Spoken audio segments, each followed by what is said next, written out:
What's going on, people? So, here we go. Got some shoes in, These came in on Monday, like I was saying in this other video, Did the unboxing after I was able to get my laptop up and going because I bought a new hard drive to put in there. All the details were in this one, so I'm not going to repeat it. But it ended up being a whole thing, right? I actually ended up going out for a run while I was waiting on all the Dropbox data to migrate over. So, yeah, it took some time, right? But now all that stuff's out of the way and I can go on and get back into doing stuff. So yay for that, I suppose. Anyways, this right here is the Asics UB9-S DS Gel Trainer 14. Something like that. What does that say? Yeah. There's a lot of crap going on down there. Oh, colorway wise, right? Waterfall and Lichen Rock. So much, right? Just a lot. Whatever. Ready for a review? Hopefully. Down there, across the bottom, right? That's where we're starting things. When you look down there, to me, it reminded me of something else. Initially, because, I saw like that big plastic trussic thing in the middle. I thought, what does this remind me of, right? And then it hit me later. It's like, oh, it's the Kayano 14, right? For some reason, I was thinking it was the Kinetic Fluent, but because that did have a lot of plastic down there, but it was the Kayano 14, which makes some amount of sense in a way, right? Because, older things, and this is based off of some older things itself. Anyway, so moving along past all that stuff, it is colorful down there, though. I do like that. But moving along past all that stuff to, like, the midsole and whatnot, right? The midsole here, not as flashy as the bottom, and, I'll come back to that midsole situation when I get to this sizing and lack of comfort situation. But that's for later. It does have a nice little bit of gel piece poking through on the back end there, right? So that's nice, gives it a little pop of color, Now moving on past that, a couple other pictures real quick for you in case you want to see a couple other pictures and whatnot. And if you don't, I guess you can just look away from the screen, I don't know.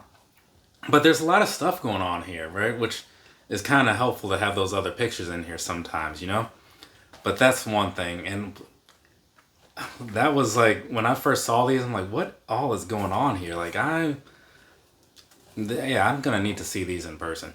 So anyways, yeah, a lot of stuff happening. Let's dig into it a little bit though. So toe box, right? So on the top, you got this very plasticky feeling sort of mesh thing, right? I mean, it's not plastic at all. Well, there's a little bit of weird material for this green stuff, but otherwise, it's typical stuff you would expect. Down on the front though, there you have, it's not quite that same cheap fake leather that you had on like the previous shoe I was talking about. It feels a little bit better, right? And it looks a little bit better because it has like a kind of a shine to it. Moving on past that, on the outside, right? When you get to this middle section, you got this like green piece down here in the front, whatever that is. Then you got all this green plastic for like the Asics logo, and behind that you have what feels kind of like that ballistic type mesh that you see on like Jordan 11s and certain other things, right?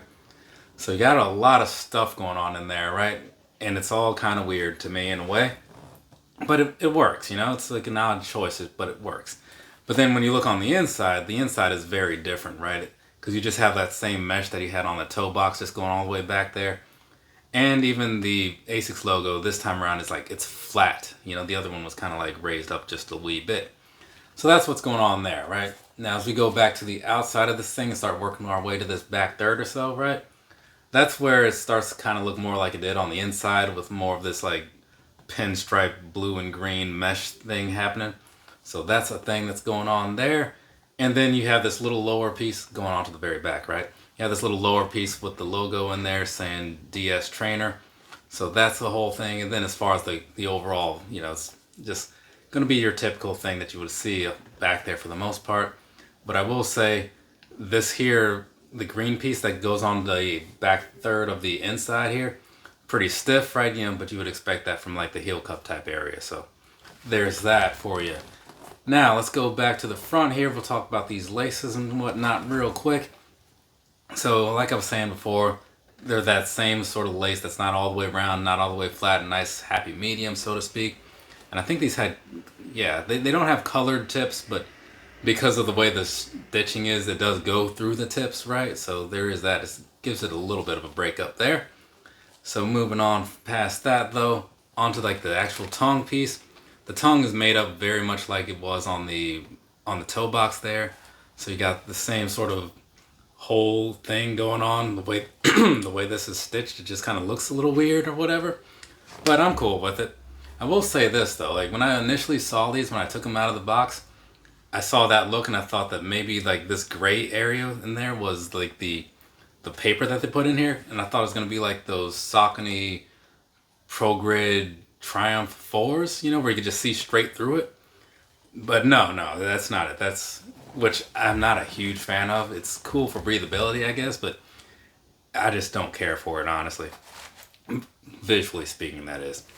It does give you the option to like make them look a little cooler with certain things if you have like different types of socks or whatever, but ultimately I'd rather not. Unless it's like an actual straight up running shoe, then it's different. But anyway, so that's what's going on with the tongue and whatnot. Then as you get to the top, you do have this Asics logo, right? So that's a thing that you probably noticed or probably expected. What you may not have expected was this like weird little loop thing that they have on the top. Not sure what's going on with that. So that's the thing that's happening. Then as you get on down onto the inside here, the sock liner, all that stuff, right?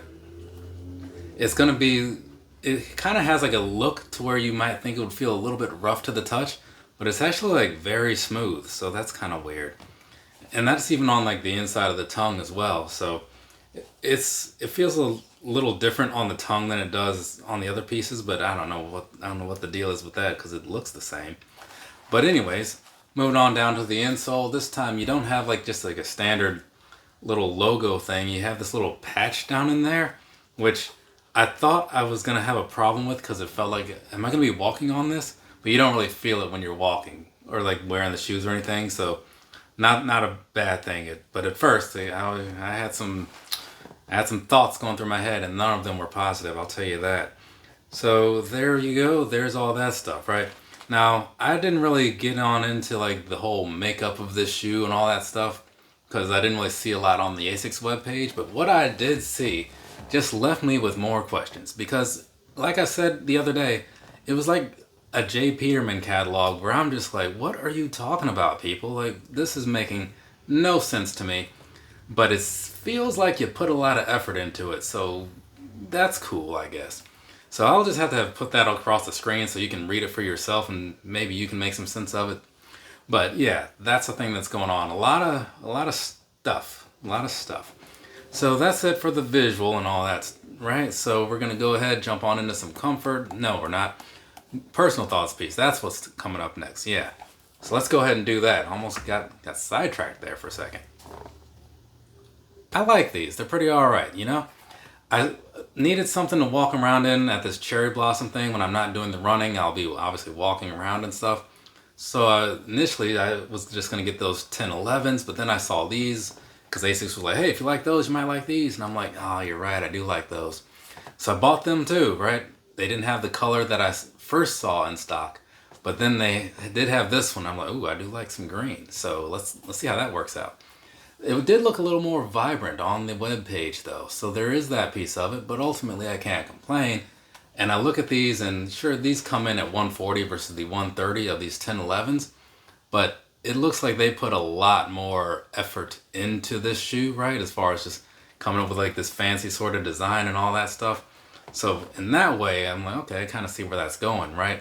And they do feel pretty good, but you know, I'll get into that more in a second. But just looking at these right off the top, like I was saying before about colorways and stuff, they had like a good 5 or 6 of these, you know. So apparently they must have been doing okay for themselves, or maybe again it's just the normal Asics things that give you some options. So if you don't like this one, there are others, right? And I get that. But me, even though it didn't quite come out how I expected it to, I'm still on board with it. So that's good enough for me. So take that, do whatever you want to with it. If anything, one thing you can take from that is know that sometimes you don't always get what you expect, but you'll probably at least get something close, visually speaking, right? Materials wise, things are pretty solid though, so can't complain. But anyways, past that though, I don't think there's too much else to really get into about these, so I'll do the sizing and the comfort like I was about to do earlier before I realized I was not at that part of the video. But I'm at this part of the video now, so here we are. I bought these in a size 9.5, right? I have a size 9.5 foot. That's the thing that tends to work out for me. And it's working out all right on these. I got no complaints or whatever, you know. It's dimensions wise, they do seem like close to the last pair that I was talking about, but they also seem a bit more forgiving in that like it's more of a looser mesh sort of fit, you know. So they don't feel very confined or anything. They're also super breathable because you have lighter materials all around. So I'm a big fan of that. The one thing, and I'll have to slip a picture in or something later, or maybe you can tell just from watching this part of the video, the way the lacing is, like it's kind of like crooked or whatever. And I didn't notice that until I actually had them on and like looked down. I was like, wait, what is going on here? It's kind of a weird look. It's cool. It's just like, it's weird. But anyway, so yeah, all in all, the upper of this shoe, it's doing some pretty good things, and I have no complaints there. My complaints are going to be down here on this midsole, though. So in the back, you got the gel stuff like you saw, right? So that's cool. It gives you like a nice little heel impact absorption sort of deal and all that, right? That's what gel does. In the front, it's like I was just walking barefoot. It just, as soon as I put these on when I was sitting down during the unboxing, it felt really stiff and flat, and I was like, that maybe it'll be different when I put them to use. And then I walked around, and no, they still felt the same. If they were to like take the approach that they took off those 1011s or a lot of other gel shoes, and just kind of go all throughout and put that on here, or maybe some better foam or something, I feel like that would be cool. They got a good thing going with the upper. You know, I just wish that the midsole felt better. And that's not to say that it's like a bad thing. It's still going to be a step above a lot of stuff, but it's just a step below a lot of stuff when it comes to like Asics things, to where I've grown to expect like a certain amount of comfort all around, right? Top to bottom, front to back. So I'm just kind of grading it against its little brothers and sisters, or however you do that. But yeah, whatever. I just want to give you my little opinion. Maybe it'll mean something to somebody out there. Maybe it won't, but whatever. It is what it is. So there's going to be that. Like I said, like this, I'll probably slip that picture in here in case unless I slipped it in earlier, showing you like how crooked these shoes look. Because, well, not the shoe itself, but just this piece. But otherwise, from me to you, have a nice rest of your day or rest of your night, whatever it is, wherever you are. I'm done recording things. So, yeah. Right, and then actually tonight, I'm going to go see Screamboat. So, that should be something. Later, people.